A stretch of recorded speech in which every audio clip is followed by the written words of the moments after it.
இரவு நேர பிரதான செய்தியின் தலைப்பு செய்திகள். வாகன இறக்குமதி மீது விதிக்கப்பட்டுள்ள 50% மேலதிக வரி குறித்து விளக்கம் அளித்தார் அனில் ஜெயந்த்.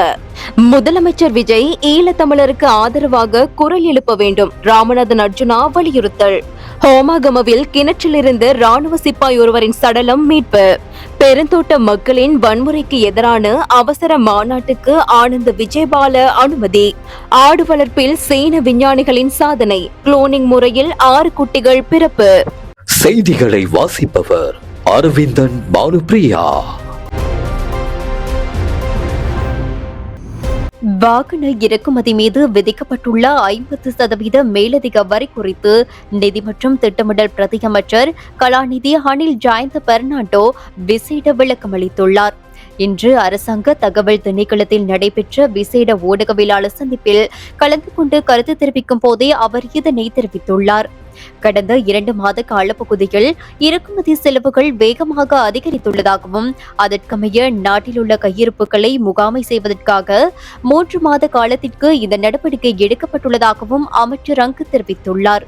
இருப்பினும் இதன் மூலம் வாகன இறக்குமதி தடை செய்யப்படவோ அல்லது கட்டுப்படுத்தப்படவோ இல்லை என கூறிய அமைச்சர், இந்த நடவடிக்கை 3 மாத காலத்திற்கு மட்டுமே எடுக்கப்பட்டுள்ளது என்றும் எவரேனும் இந்த நேரத்தில் வாகனத்தை இறக்குமதி செய்ய விரும்பினால் அவர் அந்த கூடுதல் வரிக்கு உட்பட நேரிடும் என்றும் சுட்டிக்காட்டியுள்ளார். ஈழ தமிழர்களுக்கு ஆதரவாக தமிழக முதலமைச்சர் விஜய் குரல் எழுப்ப வேண்டும் என்று பாராளுமன்ற உறுப்பினர் ராமநாதன் அர்ஜுனா தெரிவித்துள்ளார். தமிழகத்திற்கு விஜயம் செய்துள்ள அவர் அமைச்சர் ராஜ்மோகனை சந்தித்த பிறகு ஊடகங்களுக்கு கருத்து தெரிவிக்கும் போது இதனை குறிப்பிட்டுள்ளார். பாராளுமன்ற உறுப்பினர் ராமநாதன் அர்ஜுனா தலைமை செயலகத்தில் அமைச்சர் ராஜ்மோகனை சந்தித்து கலந்துரையாடிய பின்னர் ஊடகங்களுக்கு கருத்து தெரிவித்த அவர், தமிழ்நாட்டு மக்கள் வரலாறு காணாத மாற்றத்திற்காக வாக்களித்து இருக்கின்றார்கள். விஜய் முதலமைச்சராக பொறுப்பேற்கும் தருணத்தை பார்க்க வேண்டும் என ஆசைப்பட்டேன்.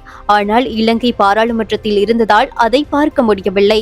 எங்கள் இனம் அழியும் போது திமுக அதிமுக அரசுகள் வேடிக்கை பார்த்தன. தமிழரசுக்கு ஆதரவாக விஜய் பேச வேண்டும். சீமான் வாக்கு வாங்க மட்டுமே தமிழர் பிரச்சனையை பேசினார். விஜய் சேவை தமிழ் பேசும் எல்லோருக்கும் தேவை. தமிழக மக்கள் மிகப்பெரிய மாற்றத்திற்கு வாக்களித்திருக்கிறார்கள் என தெரிவித்துள்ளார். ஹோமகம போலீஸ் பிரிவிற்குட்பட்ட பெட்டிப்பன தெற்கு பகுதியில் உள்ள வயல்வெளி ஒன்றுக்கு அருகில் அமைந்துள்ள கிணற்றிலிருந்து நபர் ஒருவரின் சடலம் மீட்கப்பட்டுள்ளது. உயிரிழந்தவர் மொரன்துடுவ மகாலந்த பகுதியை சேர்ந்த 43 வயதுடைய ராணுவ சிப்பாய் என அடையாளம் காணப்பட்டுள்ளார்.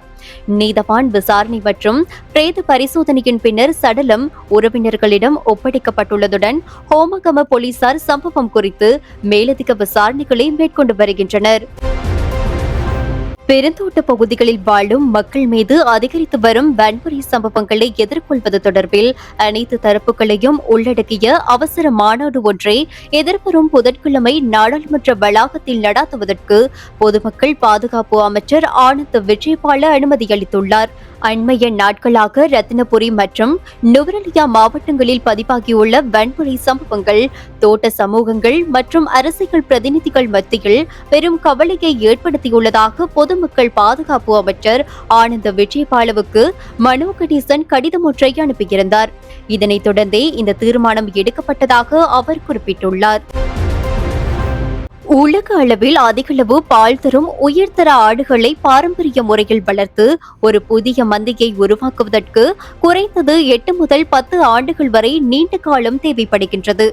இந்நிலையில் சீனாவின் நார்த் வெஸ்ட் ஆராய்ச்சி குழுவினர் ஆண்டுக்கு 2800 கிலோவிற்கும் அதிகமான பால் தரும் சானின் ரக ஆடுகளின் உடல் செல்களை பயன்படுத்தி மேம்பட்ட குளோனின் தொழில்நுட்பம் மூலம் ஆய்வகத்தில் புதிய கருத்துக்களை உருவாக்கியுள்ளனர். இந்த ஆய்வின் வெற்றியாக தற்போது ஒரே பிரசவத்தில் 4 ஆண் குட்டிகள் 2 பெண் குட்டிகள் என மொத்தம் 6 ஆடுகள் ஆரோக்கியமாக பிறந்துள்ளன. சீனாவின் 15வது ஐந்தாண்டு திட்டத்தின் கீழ் நாட்டின் பால் உற்பத்தியை பெருமளவில் அதிகரிப்பதற்காக மேற்கொள்ளப்பட்ட இந்த அதிநவீன தொழில்நுட்ப முயற்சி கால்நடை துறையில் ஒரு மிகப்பெரிய மைல்கல்லாக கருதப்படுவதாக சர்வதேச ஊடகங்கள் செய்தி வெளியிட்டுள்ளன. உறுதிப்படுத்தப்பட்ட உண்மை செய்திகளை உடனுக்குடன் தெரிந்து கொள்ள ஆயுள் மீடியாவை ஃபாலோ செய்யுங்கள்.